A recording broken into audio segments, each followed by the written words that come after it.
तो चलिए बच्चों, हम लोगों का changing in profit sharing ratio chapter का हमारा वन शॉट हो चुका था, जिसके अंदर मैंने आपको गुडविल का ट्रीटमेंट भी समझा दिया। गुडविल का ट्रीटमेंट क्या होता है वो अपन ने क्लियर कर लिया। और इसी के साथ साथ हम लोगों ने, हाँ, अब देखो, अब आप लोगों के सामने एमसीक्यूज हैं। ये गुडविल के पहले एमसीक्यूज अपन पूरे करेंगे। अगर आप लोगों को आंसर समझ में आ जाते हैं अच्छी बात है, आप कमेंट बॉक्स में आंसर लिख सकते हैं और क्वेश्चन नंबर के साथ आंसर लिख सकते हैं। क्वेश्चन नंबर 1 का सर आंसर ए है, बी है, सी है, डी है। क्वेश्चन नंबर 2 का आंसर सर फलाना है, यानी आगे क्वेश्चन नंबर ऑप्शन के साथ जरूर लिखें। बाकी मैं आपको एक्सप्लेन करता चला जा रहा हूं, अगर मेरे से पहले अगर आप सॉल्व कर लेते हैं तो अच्छी बात है। तो देखो, लिखा है Keshav and Karan were partners in a firm sharing profit and losses equally. ठीक है, केशव और करण दो पार्टनर थे जिनका profit and loss equal equal share हो रहा है। हो सकता है कि ये प्रिंटिंग में आपको अच्छी तरीके से दिखाई ना दे रहा हो, थोड़ा जल्दबाजी में सामने क्वेश्चन रखे हैं मैंने, थोड़ा एडजस्ट कर लेते हैं। एक दो क्वेश्चन की प्रॉब्लम है, बाकी सारे ठीक तरीके से प्रिंट हुए हैं। ठीक है, तो अब ये बोल रहे हैं यहाँ पर capitalise values of the average profit of the firm. देखो, मैं साथ में एक बार अपनी नोटबुक भी खोल लेता हूँ, जिसमें हो सकता है कि कोई क्वेश्चन अगर आपको समझ में ना आए तो उसको मैं आपको सॉल्व भी करा के दिखा दूंगा कि किस तरीके से होगा फॉर्मूले के साथ। ठीक है, तो जस्ट अ सेकेंड, अपन एक बार इसका वो भी देख लेते हैं। एक सेकेंड आप लोग होल्ड करिएगा। ये लो, ठीक है, अब आती है बात यहाँ पर, ये लो। तो अब क्वेश्चन को पूरा करते हैं। Capitalise values of the average profit of the firm was rupees 18 lakh. Capitalise values of average profit, यानी कैपिटलाइजेशन ऑफ एवरेज प्रॉफिट आ रहा है 18 लाख। आपको क्वेश्चन के अंदर एसेट्स दे रखी है 20 लाख की और लायबिलिटीज दे रखी है 5 लाख की। ठीक है, बहुत सारे बच्चों का आंसर सर लिखा हुआ आ गया सर फर्स्ट का बी। तो देख लेते हैं कि क्या वाकई फर्स्ट का बी है। आपको गुडविल ऑब्वियसली बात है लिखा है कैपिटलाइजेशन ऑफ एवरेज प्रॉफिट से निकालनी है। कैपिटलाइजेशन ऑफ एवरेज प्रॉफिट का फॉर्मूला होता है value of firm minus net assets. तो इस वाले क्वेश्चन के अंदर अगर मैं नेट एसेट्स निकालूं तो मेरे पास 20 लाख की एसेट्स दे रखी है। तो 20 लाख रुपीस मैं लिख दूंगा यहां पर, कैलकुलेटर पे ऊपर देखियो। तो 20 लाख अपन ने लिखा यहां पर और माइनस नेट एसेट्स। ठीक है, 20 लाख, जस्ट अ सेकेंड, कुछ हैंग हो गया लगता है, जस्ट अ सेकेंड। अब आप देखिए 20 लाख में से 5 लाख रुपीस अपन माइनस करेंगे तो ये 20 लाख हो गया, इसमें से 5 लाख माइनस करो तो आपके पास वैल्यू ऑफ फर्म आ जाती है 15 लाख की। ठीक है, वैल्यू ऑफ फर्म, सॉरी, ये आपके पास आ जाता है नेट एसेट्स 15 लाख रुपीस का। अब आपको क्या निकालना है, वैल्यू ऑफ फर्म। तो वैल्यू ऑफ फर्म का फॉर्मूला होता है average profit upon normal rate of return into 100। तो एवरेज प्रॉफिट हमारे पास कितना है, क्वेश्चन के अंदर लिखा हुआ है 18 लाख। चलो 18 लाख लिखा हुआ है, तो 18 lakh divided by normal rate of return. तो divided by normal rate of return question के अंदर दे रखी है क्या, capitalise values of average profit दे रखी है आपको और पूछा क्या है गुडविल। तो यानी capitalise values of average profit का मतलब है वैल्यू ऑफ फर्म ये दे रखी है 18 लाख। 18 लाख माइनस 15 लाख कर देंगे अपन तो हमारे पास गुडविल की वैल्यू आ जाएगी। तो वैल्यू ऑफ फर्म पहले से ही दे रखी है अपन को, तो अपन को निकालने की जरूरत नहीं है। तो आंसर हमारा आ गया 3 लाख रुपीस। और बहुत सारे बच्चों ने आंसर पहले से ही 1 का बी दे दिया था, तो आंसर हो जाएगा 1 का बी। अब देखिए सेकंड का आंसर क्या होगा, इसके अंदर लिखा है विच of the following factor affect the value of goodwill, favourable contract, efficiency of the management, favourable location या ऑल ऑफ दीज। तो इसका आंसर है ऑल ऑफ दीज। अगर थ्योरेटिकल आंसर आपको पता नहीं है तो आप इसका टिक लगा लीजिए।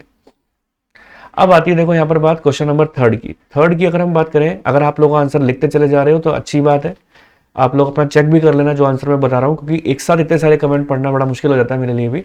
आगे लिखा है the partnership has capital employed of rupees 6 lakh, average profit और rupees 80,000, normal rate of return in the similar type of business 10%, the amount of super profit are. तो सुपर प्रॉफिट का फॉर्मूला होता है average profit minus normal profit. तो normal profit आप कैसे निकालोगे, average profit तो 80,000 दे रखा है।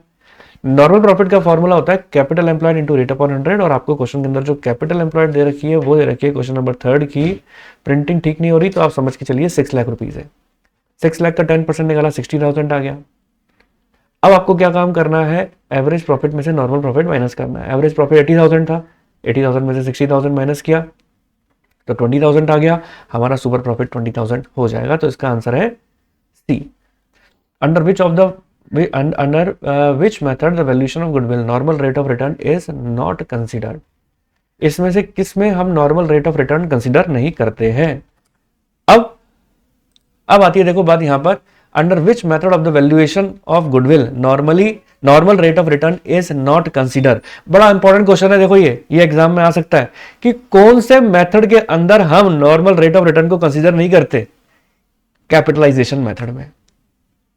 इंपॉर्टेंट लगा देना इसको, टिक। ये कई बार एग्जाम में आया भी हुआ है, ये पूछा जाता है आपसे कि कौन से मेथड में हम नहीं करते हैं इसको कंसीडर, किसको, normal rate of return is not consider. ठीक है, फोर्थ का आंसर, एक second, normal rate of return. देखो इसमें थोड़ा सा गलत लगा दिया मैंने, इसके अंदर normal rate of return is not consider. Normal rate पूछ रहा है, किसमें कंसीडर नहीं करते, वो तो अपन एवरेज प्रॉफिट मेथड में नहीं करते ना, क्योंकि एवरेज निकालते हैं और फिर इनटू करते हैं, तो वो ये वाला है एवरेज प्रॉफिट मेथड।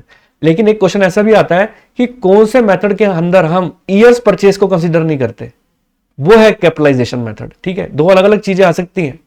मुझे थोड़ा सा दिमाग में आ रहा था कि मैंने जो उसको गलत पढ़ लिया, मैंने ईयर्स परचेज अंडरस्टैंड कर लिया। अगर लिखा होता है कि कौन से मेथड में आप ईयर्स परचेज यूज नहीं करते हो, तो वो है आपका कैपिटलाइजेशन। यहां पूछ रहा है नॉर्मल रेट ऑफ रिटर्न किसमें कंसीडर नहीं करते हो, तो वो है एवरेज प्रॉफिट मेथड। ठीक है, अब आती है बात fifth. A firm has earn average profit of 60,000। एक फर्म ने एवरेज प्रॉफिट अर्न किया 60,000 का। रेट ऑफ कैपिटल एम्प्लॉयड आपको दे रखी है 12.5, यानी normal rate of return. Total capital employed 4 lakh है। Goodwill on the basis of 2 year purchase of super profit. तो आपको क्या निकालना है, सुपर प्रॉफिट निकालना है। तो एक काम करते हैं, नॉर्मल प्रॉफिट निकाल लेते हैं। 4 लाख का 12.5% निकालो। देखो कैलकुलेटर पे देखना, मैं 4 लाख का इंटू 12.5 डिवाइडेड बाय 100 कर रहा हूं, तो ये आ रहा है 50,000। ठीक है, अब 50,000 में से 50,000 आपका 60,000 एवरेज प्रॉफिट आया और 50,000 आपका नॉर्मल प्रॉफिट आया, तो 60 माइनस 50 10। ठीक है, 10 इंटू 2 ईयर्स परचेज, यानी फिफ्थ का आंसर ए होना चाहिए। ठीक है, ऑरली क्वेश्चन है, इसको करके देखने की जरूरत नहीं है आप लोगों को। आओ आगे बढ़ते हैं। According to the super profit, अगर मैं सुपर प्रॉफिट के अकॉर्डिंग बात करूं, according to the super profit method goodwill is calculated by, according to the super profit method goodwill is calculated by, sixth का आंसर क्या होना चाहिए। सुपर प्रॉफिट मेथड में गुडविल को कैसे कैलकुलेट करते हैं, number of years purchase into super profit. ठीक है, अब आती है बात सेवेंथ। अब देखो सेवेंथ क्वेश्चन अच्छा है। Goodwill of the firm is valued on the basis of 3 years purchase of average profit of the last 4 years. पिछले 4 सालों का प्रॉफिट्स का एवरेज निकालना है अपन को, जो ब्रैकेट में दे रखा है इसका वो माइनस में है इसका मतलब। ठीक है, 3 years purchase of average profit, तो आओ अपन एवरेज प्रॉफिट निकालें। 15,400, ठीक है, 32,900 प्लस 32,900, ठीक है, प्लस 16,800 और माइनस 14,400, माइनस 14,000 कितना है मेरे प्यारे बच्चों, कितना है 14,500, 50,600 आ रहा है। अब उसका एवरेज करना है आपको, लास्ट 4 ईयर्स के प्रॉफिट थे ना, तो डिवाइडेड बाय 4 कर दो।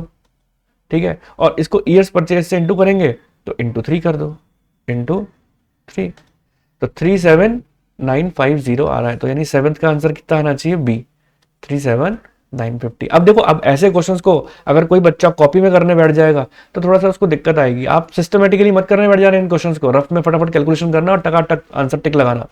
ठीक है, weighted average method is followed when, weighted average method को कब फॉलो करते हैं अपन, past profits are same, past profits are shown in increasing trend, ठीक है, और past profit shown in decreasing trend, either B और सी। देखो पास्ट प्रॉफिट सेम हो ऐसा तो कुछ भी नहीं है, पास्ट प्रॉफिट इंक्रीजिंग ट्रेंड पे हो या डिक्रीजिंग ट्रेंड पे हो तभी आप वेटेड एवरेज शो करते हो। वेटेड एवरेज तो तभी लगाते हैं या तो आपके प्रॉफिट्स इंक्रीजिंग ट्रेंड पे हो या डिक्रीजिंग ट्रेंड पर हो, तो यानी इसका करेक्ट आंसर क्या होना चाहिए, डी।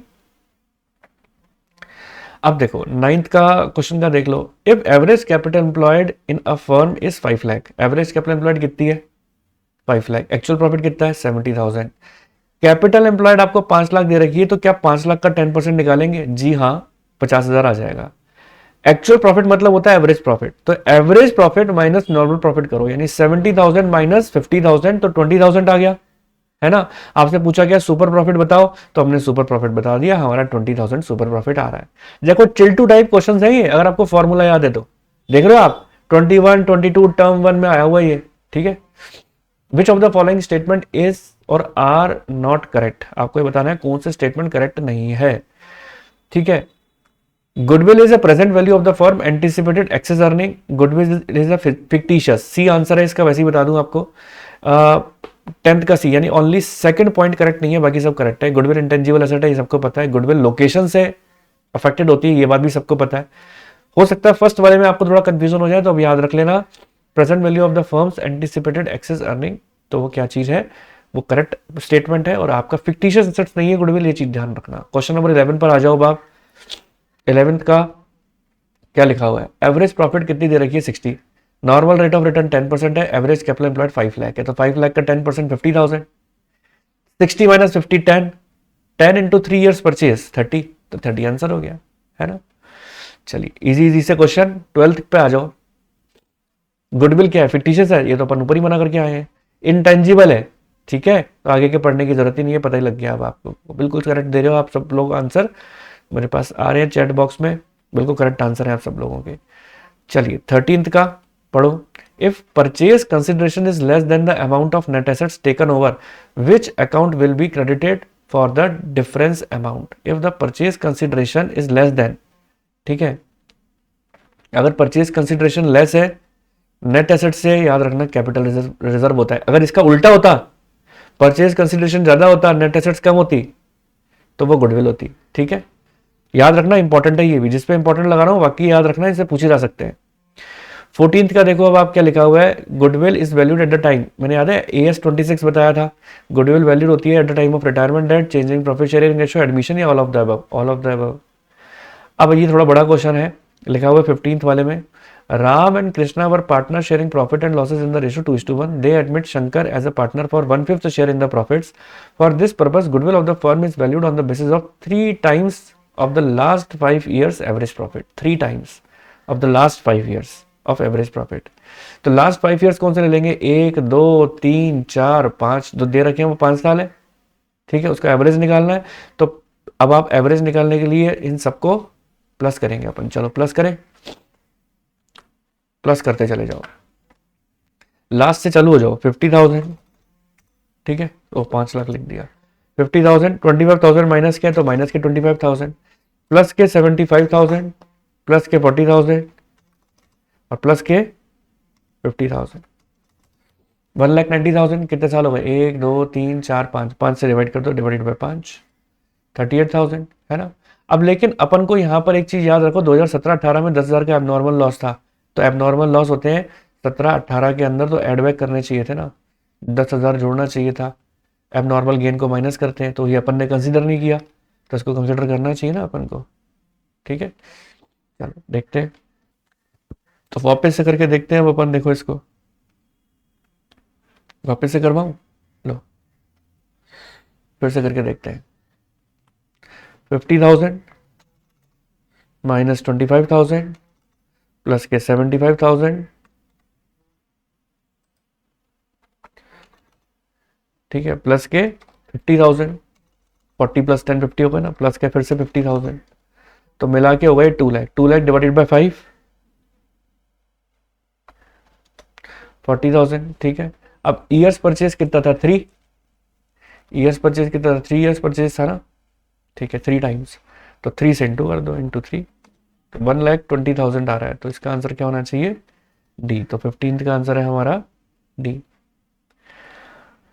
16th का आंसर क्या बोलता है, as per the accounting standard 26 intangible assets, 16th का आंसर क्या लिखेंगे, परचेज गुडविल को ही केवल अपन बुक्स में रिकॉर्ड करते हैं, ये बात मैंने आप लोगों को क्वेश्चंस करते वक्त भी बताई थी, तो इसका आंसर बी होना चाहिए, क्योंकि इंटेंजिबल एसेट्स के अकॉर्डिंग इंटरनल जनरेटेड गुडविल, यानी जिसको इंटरनली जनरेटेड मतलब होता है सेल्फ जनरेटेड गुडविल को बुक्स के अंदर अकाउंट नहीं करते, हम बुक्स ऑफ अकाउंट्स में नहीं लिखते, ठीक है। सब बच्चों के कैमरे ओपन रहने चाहिए।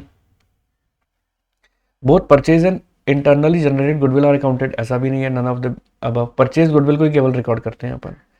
क्वेश्चन नंबर 17 पर आ जाओ। 17th क्वेश्चन क्या बात बोलता है, if the average capital employed of the firm is 8 lakh, यानी कैपिटल एम्प्लॉयड 8 लाख है, average of the actual profit is rupees 1,80,000, यानी आपको क्या दे रखा है क्वेश्चन के अंदर, एवरेज प्रॉफिट दे रखा है, वो कितना है 1,80,000। नॉर्मल रेट ऑफ रिटर्न 10% है, अब आप इसका 10% निकालो तो कितना आ जाएगा 80,000। अब 80,000 ये है, एवरेज प्रॉफिट ये है, तो 1,80,000 में से 80,000 घटाएंगे तो 1 लाख आएंगे ना। कॉपी में कैलकुलेट करने तो नहीं बैठ जाओगे ना, पेपर छूटेगा फिर। 1,80,000। अब कई बच्चे कहते हैं सर नहीं होता, अब वो बच्चे पता क्या काम करते हैं, 5 - 2 को भी कॉपी में लिख के देखते हैं ऐसे। अब बात बताओ कि 1,80,000 में से 80,000 माइनस करोगे तो ये कितना आएगा, 1 लाख ही तो आएगा। अब इसको कॉपी में लिख कर देखोगे तो फिर बोलोगे पेपर छूट गया, तो पेपर तो छूटना ही है भाई, है आज लिख के दे देता हूं तुम्हारा पेपर छूट जाएगा। तो इन चीजों का थोड़ा सा आप टिप्स एंड ट्रिक्स का ध्यान रखना इन चीजों के ऊपर, है ना। Then the value of goodwill as per the capitalisation of the average profit is, goodwill का value capitalisation of average profit से क्या होगा, जो कैपिटल एम्प्लॉयड आपको दे रखी है ना, वो आपकी क्या चीज है, नेट एसेट्स है। अब वैल्यू ऑफ फर्म आपको निकालनी है, average profit upon normal rate of return into 100, तो 18 लाख हो जाएगा। 1,80,000 डिवाइडेड बाय 10 इंटू 100 करो, ये ऑरली हो जाना चाहिए 18 लाख। ठीक है, 18 लाख में से 8 लाख गए तो 10 लाख, तो 10 लाख आपकी वैल्यू ऑफ फर्म। ठीक है, एक सेकेंड, वैल्यू ऑफ फर्म आपकी 18 लाख हो गई, 18 लाख में से 8 लाख गए तो 10 लाख, 10 लाख आपका आंसर हो जाना चाहिए गुडविल 17 का ए। ठीक है, ऑरली क्वेश्चंस को ऑरली करेंगे अपन। in order to calculate normal profit of valuation of goodwill, in order to calculate normal profit for the valuation of goodwill, 18th का क्या आ जाएगा, abnormal losses ऐड होते हैं, abnormal gain डिडक्टेड होते हैं, ये आपको पता ही है। 19th पर आ जाओ, total assets of a firm are ₹70,000, liabilities 40,000 है। total assets कितनी है, 70,000, liability 40,000, assets minus liability 30,000 आ गया। नॉर्मल रेट ऑफ रिटर्न 10% है, एवरेज प्रॉफिट 5,000 है, goodwill super capitalisation of super profit से निकालना है। तो सुपर प्रॉफिट कैसे निकाले, super profit upon normal rate of return into 100। तो अब आप एक बात बताओ, कैपिटल एम्प्लॉयड आपके पास 30,000 आ चुकी है, नॉर्मल रेट ऑफ रिटर्न 10% है, तो इंटू 10 अपॉन 100 कितना हो जाएगा 3,000। Average minus normal, average profit 5,000 है, नॉर्मल प्रॉफिट 3,000 है, कितना हो जाएगा 2,000, है ना। सुपर प्रॉफिट कितना हो जाएगा 2,000 हो जाएगा, 2,000 upon normal rate of return into 100 करो, है ना। तो 2,000 अपॉन 10 इंटू 100 करेंगे तो 20,000 आ जाएगा। तो 19 का आंसर बी होना चाहिए, बी। ठीक है, उम्मीद करता हूं सबको क्लियर हो रहा होगा।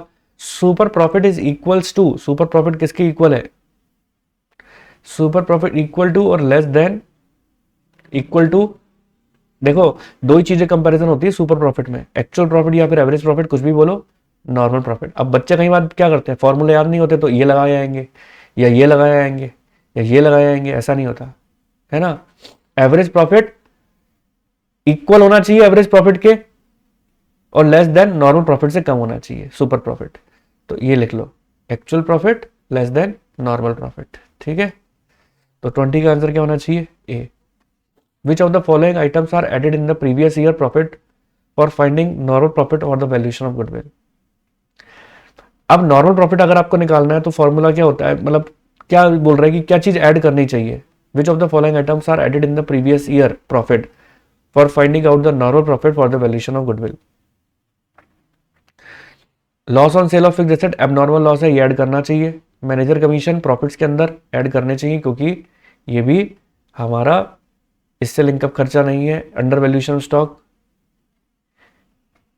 मैनेजर कमीशन, देखो loss on sale of fixed assets क्या चीज है, एबनॉर्मल है ना, इसको तो ऐड करोगे आप।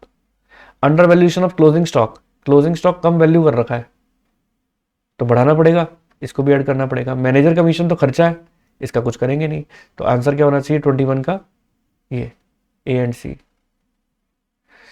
चलो अब क्वेश्चन नंबर 22 करके देखते हैं। The net assets of the firm including fictitious assets of ₹7,000 and are 87,000. The net assets of the firm including fictitious assets कितनी दे रखी है, कितना दे रखा है ये, net assets of a firm including fictitious assets of 7,000 87,000, तो 80,000 हो जाएगी ना, fictitious हटा दो तो। Net liability of the firm is 30,000, 30,000 net liability minus कर दो। अच्छा नेट लाइबिलिटी माइनस करने की जरूरत है क्या, net assets minus net liability, ठीक है okay. Normal rate of return 10% है, एवरेज प्रॉफिट इतना है, goodwill as per capitalisation of average profit निकालना है। तो आप 8,000 अपॉन 10 इंटू 100 करके वैल्यू ऑफ फर्म तो निकालो पहले, तो ये कितनी आ जाएगी 80,000, ठीक है।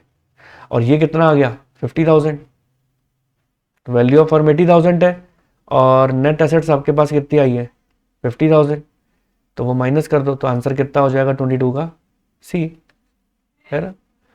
चलिए, टेंजिबल एसेट्स आपके 14 लाख दे रखी है, आउटसाइड लायबिलिटी 4 लाख दे रखी है ना। तो ये कितना हो जाएगा, tangible asset 14 lakh minus 4 lakh 10 lakh. Profit of the firm 1,50,000 है, प्रॉफिट ऑफ द फर्म कितनी दे रखी है 1,50,000 की। अब नॉर्मल रेट ऑफ रिटर्न 10% है, तो अब आप क्या काम करने वाले हो, capital amount of capital employed निकालना है आपको। तो 14 लाख माइनस 4 लाख कितना आ जाएगा 10 लाख। इस चीज से कोई मतलब ही नहीं है, तो 10 लाख आपका आंसर हो जाएगा। फिर आगे क्या लिखा हुआ है, capital invested by 2 partners in a firm is 6 lakh, normal rate of return is 10%, ठीक है। कितना दे रखा है, capital invested by 2 firm is 6 lakh है, normal rate of 10%, average profit कितना दे रखा है 66,000 आफ्टर एन एबनॉर्मल लॉस, ठीक है। तो 66,000 में पहले आप एबनॉर्मल लॉस को जोड़ दो 6,000 को, तो कितना हो जाएगा 0 0 0 6 और 6 12 2 और 1 ऊपर 72,000 हो जाएगा। Goodwill 3 times of super profit करना है अपन को, एवरेज प्रॉफिट माइनस नॉर्मल, अब नॉर्मल कितना हो जाएगा, इसका 10% निकालने अपन तो 60,000, तो 72 माइनस 60 कितना हो गया 12,000, है ना। 12,000 हमारे पास कितना हो जाएगा सुपर प्रॉफिट, तो super profit value of goodwill 3 times of super profit into 3 कर दें तो 36,000 हो जाएगा, तो इसका आंसर हो जाएगा आपका बी। तो उम्मीद करता हूं यहां तक सभी बच्चों को अच्छे तरीके से मेरी बातें समझ में आई होंगी। तो चलिए बच्चों आगे बढ़ते हैं, देखो क्या चीज लिखी हुई है, ठीक है। लिखा है read the following statement, assertion A and reason R, choose one of the correct alternative, ठीक है। आपको लिखा हुआ है इसके अंदर, बहुत ध्यान से सुनना, लिखा हुआ है इंटरनली जनरेटेड गुडविल, यानी सेल्फ जनरेटेड गुडविल को बोलते हैं, ठीक है। जस्ट अ सेकेंड, म्यूटेड हूँ शायद, हाँ। तो देखो इसके अंदर इंटरनल जनरेटेड गुडविल यानी सेल्फ जनरेटेड गुडविल को बोलते हैं अपन, इंटरनल जनरेटेड गुडविल लिखा हुआ है, internal generated goodwill is not recognised as an asset, ठीक है। और रीजन आर दे रखा है आपको, internal generated goodwill can be measured reliability at cost. देखो आर तो लिखा हुआ है इसके अंदर, पहले तो सभी बच्चे आंसर देंगे, देखते हैं आप सब इसका क्या आंसर देते हैं। Internal generated goodwill is not recognized as an asset. Internal generated goodwill can be measured reliably at cost, ठीक है। तो देखो बच्चों, कई बच्चे इसके अंदर अगर आंसर बोलते हैं डी, कई बच्चों के आंसर डी आए, हालांकि बुक में आंसर आपके डी दे रखा है, लेकिन वो करेक्ट नहीं है। क्योंकि इसलिए करेक्ट नहीं है, आप खुद सोचो ना इस चीज को, आंसर इसका करेक्ट है सी, क्योंकि internal generated goodwill is not recognised as an asset, उसको एसेट रिकॉग्नाइज नहीं करती, ये बिल्कुल करेक्ट बात है। लेकिन इसलिए रिकॉग्नाइज नहीं करते, क्या इसलिए रिकॉग्नाइज नहीं करते उसको क्यों, उसको रिलायबली कॉस्ट पर वैल्यू करते हैं, ऐसा कोई रीजन भी नहीं है, ठीक है। तो असर्शन तो सही है कि उसको अपन रिकॉग्नाइज नहीं करेंगे एसेट, ठीक है, लेकिन इसका रीजन फॉल्स है, ठीक है। क्योंकि सेल्फ जनरेटेड गुडविल को हम रिकॉर्ड ही नहीं करते तो बात ही खत्म हो गई ना, तो उसका रीजन तो कुछ है ही नहीं, हमारा AS26 नहीं कहता इस बात को। क्वेश्चन नंबर 2 पर आ जाओ। Read the following statement, assertion A and reason R, choose one of the correct alternative. When profits do not show a trend, profit में जब ट्रेंड शो नहीं होता, ठीक है, देन, हाँ, तो क्वेश्चन के अंदर देखो लिखा हुआ है कि when profit do not show a trend then weighted average profit method of measuring goodwill is consider better than simple average profit method. ये बात बिल्कुल ठीक है, हम पहले भी पढ़कर आए हैं कि when profit do not show trend then weighted average profit method of measuring goodwill is consider better than simple average. जब ट्रेंड शो होता है ना, इंक्रीजिंग या डिक्रीजिंग, तब अपन को क्या लेना चाहिए, वेटेड एवरेज मेथड यूज करना चाहिए। अब ये बोल रहा है कि जब प्रॉफिट ट्रेंड शो नहीं करता तो weighted average profit of measuring goodwill ज्यादा बेटर है सिंपल एवरेज से, तो मुझे तो ठीक नहीं दिखता ये बात। फिर रीजन आर बोलता है weighted average profit gives more weights to profit of recent year. बिल्कुल ठीक बात है, weighted average profit recent years को ज्यादा वेट देता है। तो रीजन मुझे सही दिखाई दे रहा है, बट असर्शन मुझे क्या दिखाई दे रहा है, असर्शन मुझे मुझे क्या दिखाई दे रहा है इसके अंदर, असर्शन फॉल्स दिखाई दे रहा है। तो इसका आंसर ये होना चाहिए ए, तो यानी ये डी होना चाहिए इसका आंसर। अब मेरे को लगता है कि फर्स्ट बुक वालों ने फर्स्ट को और सेकंड के आंसर्स को इंटरचेंज कर दिया। फर्स्ट में लगाना चाहिए था सी और सेकंड में लगाना चाहिए था डी, और इन्होंने देखो सेकंड में जो आंसर दे रखा है ना बुक में, देखो आंसर जो बुक में दे रखा है वो क्या दे रखा है, फर्स्ट का सी लगा दिया, सेकंड का डी लगा दिया। ओ आंसर तो सही है, हम यूं ही परेशान हो रहे हैं। आंसर तो सही है भाई, सही है। मैंने शायद गलत क्वेश्चन मतलब गलत आंसर्स देख लिए थे। चलो जी ठीक है, तो अब आगे बढ़े। बुक में सही आंसर दे रखे हैं, नो वरीज एट ऑल। अब आगे देखो दे रखा है read the following statement, assertion A and reason R, choose one of the correct alternative. Third question का आंसर अगर अपन देखें तो क्या आता है, goodwill is an intangible asset. ठीक है, गुडविल एक इंटेंजिबल एसेट है, बात बिल्कुल ठीक है, ठीक है ना।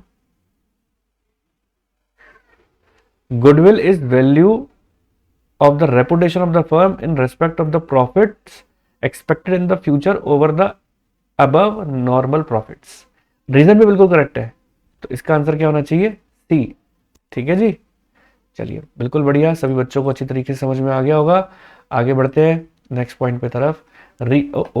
ये पढ़ो, आंसर दिखा दिए, सॉरी शक्तिमान, आंसर दिखा दिया आपको। आता था ना पर सीरियल आता था एक शक्तिमान, कोई भी गलती कर देते थे बच्चे तो ऊपर से शक्तिमान बोलता था, तो बच्चे कहते सॉरी शक्तिमान, है ना, वही है। तो मैंने भी सॉरी शक्तिमान बोल दिया। अब बढ़ते हैं अपन अगले क्वेश्चन की तरफ। Read the following statement, assertion A and reason R, choose one of the correct alternative. Assertion A क्या बात बोलता है, असर्शन ए क्या बात बोलता है, ठीक है, as per the super profit method value for goodwill can be claimed, ठीक है, only when firm is earning more profit. ऐसा ही होता है ना, गुडविल सुपर प्रॉफिट का मतलब क्या होता है, मैंने आपको एक बार बताया था, जब फर्म ज्यादा अर्न करने लग जाती है अपने बिजनेस से, लिखा है ना, when firm is earning more than what the firm other firm in the same business is earning. आपका बिजनेस ज्यादा अर्न कर रहा है दूसरे के बिजनेस में से, तो आपके बिजनेस में सुपरनेस है। तो असर्शन तो एकदम एकदम correct. Reason R, super profit is the excess of normal profit over the actual profit. ठीक है, सुपर प्रॉफिट, नॉर्मल प्रॉफिट ज्यादा होता है एक्चुअल प्रॉफिट से, एक्चुअल ज्यादा होता है नॉर्मल से, तो रीजन इन्होंने गलत दे रखा है। ठीक है, तो उम्मीद करता हूं यहां तक की बात आपको अच्छी तरह समझ में आई होगी कि इसका सी आंसर होना चाहिए, फोर्थ का आंसर सी होना चाहिए। बोलो सच्चे दरबार की जय। ठीक है जी, अब इसका मतलब आप लोगों को अच्छी तरीके से क्लियर हो चुका है। असर्शन रीजन के भी क्वेश्चन हम लोगों को आ चुके हैं। सर थोड़े से क्वेश्चन और करा दो ना सर। मैंने कहा आप लोगों ने मेरे मुंह की बात छीन ली। एक बच्चा कह रहा सर आज आप सुपरमैन रख रहे हो, मैंने कल सुपरमैन का एग्जांपल दिया था सुपर प्रॉफिट से, तो आज मैंने सोचा कि मैं सुपरमैन वाली ड्रेस पहन कर आ जाऊं। है, ड्रेस तो मिल ही रही, घर के जुगाड़ से सुपरमैन बन गया मैं। ठीक है, हाँ थैंक यू सो मच। चलो जी, सुपरमैन सुपरमैन सलमान का फैन, मैं सलमान का फैन वैन नहीं हूँ भाई, सुपरमैन की ड्रेस तो पहन ली। मैं तो मेरे बच्चों का फैन हूँ। ठीक है, मेरे प्यारे प्यारे छोटे छोटे मासूम 11-12 क्लास के बच्चे, बच्चे तो सारे अच्छे होते हैं, ठीक है, लेकिन आप लोग दिखने में बड़े दिखते हो, होते बच्चे हो, इसलिए ज़्यादा मासूम हो। ठीक है, चलो बढ़ते हैं अपन इसी बात पे आगे की ओर। हाँ, बच्चे सारे मन के सच्चे होते हैं, भोले रहो, भोलोगे भोलेनाथ है। ज़्यादा समझदारी मत दिखाना ज़िंदगी में भी, क्योंकि धीरे धीरे जब हम बड़े होते हैं ना, तो दुनियादारी के लफड़े सामने आने लगते हैं और दिमाग खराब होता चला जाता है। तो मेरे प्यारे बच्चों, जैसे अभी हो वैसे ही रहना, क्योंकि जब तुम भोले हो ना तो भगवान तुम्हारा साथ देगा, क्योंकि भोलों के भोलेनाथ है। ठीक है, चलो, और भोला बन के एग्जाम देना, क्वेश्चन नंबर 1 पहले करना, फिर 2 करना, फिर 3 करना। ऐसा नहीं पहले 1 करूंगा फिर 33 करूंगा, फिर सीधा मैं 5th पे आ जाऊंगा, फिर मैं सीधा 18th पे चला जाऊंगा। टीचर समझ जाएगा ये बच्चा भोला नहीं है, बम का गोला है, फिर आपको वो बम के गोलों जैसे नंबर देगा आपको। तो इसीलिए धीरे, जैसे सीरियल ऑर्डर पेपर दे रखा है ना, वैसे वैसे करना। आता हो अच्छी बात है, नहीं आता हो स्किप मार देना क्वेश्चन को। बाकी मैं वीडियो निकालता हूँ, जैसे भी मेरी थोड़ी तबीयत ठीक होती है मैं वीडियो निकालता हूँ और आपको थोड़ा सा टिप्स एंड ट्रिक्स दूंगा, उसको फॉलो करते हुए चलना, डेफिनेटली पेपर अच्छा ही अच्छा होगा आपका, ठीक है। एंड बी मोटिवेटेड, है ना, बी पॉजिटिव, यही एनर्जी के साथ, रोज एनर्जी के साथ रहो, ताकि हमारी एनर्जी कम नहीं होनी चाहिए, जहाँ एनर्जी कम हो गई वहाँ मामला खराब हो जाएगा। सर क्या सर क्या हो गया आपको, ऐसा क्यों बोल रहे हो? सुपरमैन की ड्रेस पहनी है इसलिए? सुपरमैन की ड्रेस इसलिए पहनी है ना क्योंकि आप लोगों के लिए इस वक्त सुपरमैन बना बैठा हूँ, जरूरत है आप लोगों को मेरी, इसलिए। सर आपका ब्लड ग्रुप क्या? अरे यार कैसे कैसे सवाल पूछ रहे हो? लाल कलर की मैंने स्वेटर पहन रखी है इसलिए ब्लड ग्रुप पूछ रहे हो? चलो, क्वेश्चन स्टेटमेंट बेस्ड क्वेश्चन पढ़ते हैं अब अपन, ठीक है। स्टेटमेंट, मेरा ब्लड ग्रुप क्या है मुझे भी नहीं पता, ठीक है, मैंने कभी सोचा ही नहीं ऐसा। मैंने एक्चुअल में नाना पाटेकर की मूवी देख ली थी, ठीक है। क्या देख ली थी कि वो एक आता ना क्रांतिवीर थी, कौन सी थी, खून देख तेरा खून मुसलमान का खून एक ही है, दो दो खून नहीं है। ग्रुप क्या करेगा, सारे तो हम एक ही तो है। ब्लड ग्रुप क्या करेगा भाई, खुश रहो, खून अपने आप बढ़ता रहेगा, ग्रुप का क्या करना है। हम सब एक ही के ग्रुप है, जो हमारा प्रभु है उन्हीं के ग्रुप है, हम नारायण के ग्रुप है बस, 12th ग्रुप। हाँ 12th का ग्रुप है मेरा, इस वक्त तो सब कुछ बोर्ड एग्जाम में नजर आ रहे हैं, सबको 12th का ग्रुप है मेरा और कुछ नहीं है। चलिए, read the following statement carefully and choose the correct alternative from the following, ठीक है। अब इसका क्वेश्चन का आंसर देखो क्या होगा। लिखा है normal rate of return remain same in all type of industries. Normal rate of return का मतलब ये होता है कि सभी इंडस्ट्रीज के अंदर सेम है, same type. Normal rate of return remain same in all type of industries. Capital employed can be calculated either by following the liability approach or through the asset side approach. Statement one normal rate of, statement देखो statement one तो correct है, ठीक है। क्यों both the statement false क्यों बोल रही है भाई, बोथ द स्टेटमेंट फॉल्स है ही नहीं। कैपिटल एम्प्लॉयड क्या आप लाइबिलिटी अप्रोच से भी निकाल सकते हो, एसेट्स अप्रोच से भी निकाल सकते हो, बिल्कुल बात सही है। तो स्टेटमेंट टू बिल्कुल करेक्ट है, स्टेटमेंट टू तो करेक्ट है। फर्स्ट की स्टेटमेंट की बात कर रहे हैं, normal rate of return remain same in all type of industries. All type of industries तो नहीं बोलेंगे, सेम टाइप ऑफ इंडस्ट्रीज होती है, जो मतलब जैसे अब मेरी मान के चलो, अगर मैं जूतों का फैक्ट्री है मेरी, ठीक है, तो जूतों की दूसरी फैक्ट्रीज जो होती है ना उसके अंदर भी मैं सेम रिटर्न लेता हूँ अपनी, तो मतलब हम मेरी सिमिलर टाइप ऑफ जो इंडस्ट्रीज है ना उसके अंदर सेम रिटर्न मिल रही है, जो भी मेरे को मेरी इंडस्ट्री में मिल रही है, तो ये कह सकते हैं कि normal rate of return similar type of industry में सेम होती है ना। तो इसका आंसर देखो डी होना चाहिए, क्योंकि स्टेटमेंट टू तो है ना, स्टेटमेंट वो तो एकदम करेक्ट है। फर्स्ट के अंदर ऑल टाइप ऑफ इंडस्ट्री की जगह अगर सेम टाइप या सिमिलर टाइप ऑफ इंडस्ट्री लिखा होता तो ठीक रहता। तो बड़ा सूझबूझ करके इसका आंसर देकर आना है अपन को, तो ध्यान रखना। अब देखो लिखा है इस वाले दो स्टेटमेंट है, goodwill cannot be sold in part, ठीक है, it can be sold with entire business और पार्ट ऑफ द बिजनेस। हाँ, अगर आप पूरे बिजनेस को बेचते हो तभी आपको गुडविल को बेची जा सकती है, पार्ट में ऐसा थोड़ा होता है टुकड़ा गुडविल बेच दिया। अब भाई मेरी जैसे गुडविल है, मैंने कहीं से परचेज की, तो मैं उसकी टुकड़ा गुडविल थोड़ा बेचूंगा कोई, या तो पूरी गुडविल बेचूंगा ना उसको, मैंने 1/4 गुडविल बेच दी है, 1/4 रेपुटेशन बेच दी अपनी, ऐसा थोड़ा होता है, ठीक है। तो ये स्टेटमेंट तो मुझे करेक्ट नजर नहीं आया। Value of goodwill is based on objective judgement of the valuer. हाँ, अलग अलग जजमेंट जो करते हैं, हर वैल्यूअर का अपना जजमेंट होता है, उसके हिसाब से वो गुडविल को वैल्यू करता है, ठीक है। तो इसका आंसर क्या होना चाहिए, सेकंड का answer, goodwill cannot be sold in the part, can be sold only with the entire business और part of the business. Statement one तो मुझे ट्रू नजर आ रहा है, इसमें कुछ है क्या ऐसा? Statement one is true, second is false. इसमें उल्टा लिखा हुआ है मुझे ऐसा लगता है, स्टेटमेंट वन फॉल्स होना चाहिए, सेकंड ट्रू होना चाहिए। इसका जो है ना क्वेश्चन थोड़ा कंट्रोवर्शियल है इसका आंसर, तो मुझे लगता है कि सेकंड ट्रू है, फर्स्ट फॉल्स है, डी है ना। हाँ तो डी है ना अपने पास, ऑप्शन डी वाला लगा दो ना, फर्स्ट वाला फॉल्स है, सेकंड डी इसका आंसर होगा, डी लगाओ, सेकंड का आंसर डी है, ठीक है। चलिए बी, थर्ड वाले का देखो क्या है इसका आंसर। लिखा है परचेज गुडविल, देखो बच्चों फर्स्ट वाले केस के अंदर, मतलब सेकंड वाला जो क्वेश्चन है उसके अंदर ए जो है ना आंसर करेक्ट होना चाहिए। क्यों ए क्यों करेक्ट होना चाहिए, आप खुद सोचो ना, कि गुडविल को पार्ट में सोल्ड नहीं किया जा सकता, ये बात बिल्कुल करेक्ट दे रखी है। या तो पूरे बिजनेस के साथ बेच दो, या पार्ट ऑफ द बिजनेस के साथ पूरी गुडविल बेच दो। तो फर्स्ट स्टेटमेंट तो करेक्ट है। सेकंड स्टेटमेंट में बोल रहा है value of goodwill is based on the objective judgement of valuer. हर वैल्यूअर अपने अपने हिसाब से जज करता है गुडविल को, ठीक है, objective judgement of the valuer. ये पॉइंट कुछ हद तक गलत भी साबित हम इसको कर सकते हैं। क्यों कर सकते हैं? क्योंकि गुडविल को वैल्यूएशन करने के हमारे पास मेथड है, ठीक है, एवरेज प्रॉफिट मेथड है, सुपर प्रॉफिट मेथड है, कैपिटलाइजेशन मेथड है। तो हाँ, गुडविल की वैल्यूएशन अलग अलग हो सकती है, लेकिन वो बोल रहे हैं objective judgement of the valuer का मतलब है हर वैल्यूअर अपना जजमेंट देकर गुडविल का वैल्यूएशन कर ले। ये पॉसिबल नहीं है। ये जरूर पॉसिबल है कि हर वैल्यूअर जब गुडविल का वैल्यूएशन करे, कोई एवरेज प्रॉफिट से कर ले, कोई सुपर प्रॉफिट से कर ले, कोई कैपिटलाइजेशन से कर ले, that is the different thing. उसमें हम ये नहीं बोलेंगे कि उसका ऑब्जेक्टिव जजमेंट अलग है। समझ रहे हो आप मेरी बात? ऑब्जेक्टिव जजमेंट मतलब होता है मुझे लगता है इसलिए मैंने कर दिया, तुम्हें लगता है इसलिए तुमने कर दिया। हम दोनों के पास कोई बेस नहीं है। लेकिन गुडविल का वैल्यूएशन अलग हो सकता है because of different different method. तो इसलिए सेकंड स्टेटमेंट मुझे करेक्ट नजर नहीं आ रहा, क्योंकि इसमें लिखा है ऑब्जेक्टिव जजमेंट, तो वो गलत वर्ड है। गुडविल का वैल्यूएशन अलग हो सकता है according to the valuer just because of the method of the valuation of the goodwill is different. तो यानी फर्स्ट स्टेटमेंट तो करेक्ट है, सेकंड स्टेटमेंट फॉल्स है, तो इसका मतलब इसका आंसर सी होना चाहिए।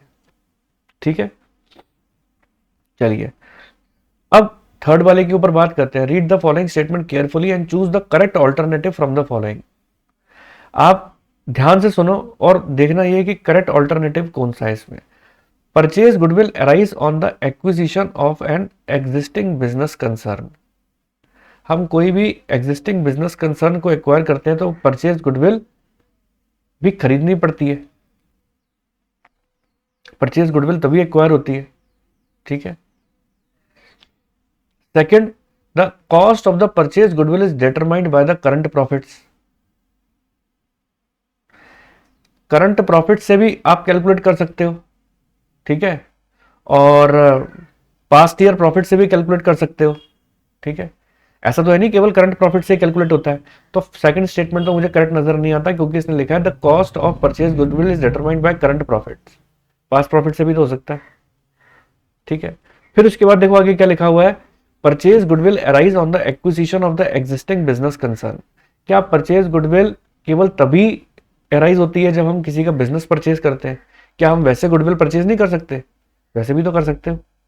तो इसने लिखा है परचेज गुडविल अराइज होती है जब हम किसी का बिजनेस परचेज करते हैं। क्या यही एक ऑप्शन है? नहीं। तो मेरे हिसाब से तो ये भी स्टेटमेंट एकदम करेक्ट तो नहीं है, क्योंकि इसके अलावा भी आपके पास ऑप्शन है गुडविल को परचेज करने के। आप किसी का बिजनेस परचेज मत करो, केवल यूं ही उसकी गुडविल परचेज कर लो तो भी पॉसिबल है। तो इस हिसाब से तो दोनों स्टेटमेंट आपके फॉल्स माने जाएंगे, ठीक है। चलिए लास्ट एंड फाइनल पॉइंट हमारा क्या आता है। अब last and the final question देखो, ये दे रखा है, read the following statement carefully and choose the correct alternative from the following. क्या लिखा हुआ है, self generated goodwill, internally generated goodwill is influenced by only by the efficiency of management. Location पे भी डिपेंड करती है, बहुत सारी चीजों पे डिपेंड करती है। तो अगर लिखा है only by the efficiency of management तो ये स्टेटमेंट करेक्ट नहीं है, क्योंकि कई सारे फैक्टर होते हैं गुडविल को इफेक्ट करने के। Self generated goodwill is earn and not purchase. Self generated goodwill earn की जाती है, परचेज नहीं कर सकते, बिल्कुल ठीक बात है, क्योंकि आप उसको खुद को ही तो क्रिएट करोगे। तो मेरे हिसाब से इसका आंसर डी होना चाहिए, statement 2 is true and 1 is false. तो उम्मीद करता हूं आपको यहां तक के एमसीक्यू सारे क्लियर हो गए होंगे। हमने गुडविल वैल्यूएशन के सारे एमसीक्यू देखे, आपको अच्छी तरीके से समझ में भी आए होंगे।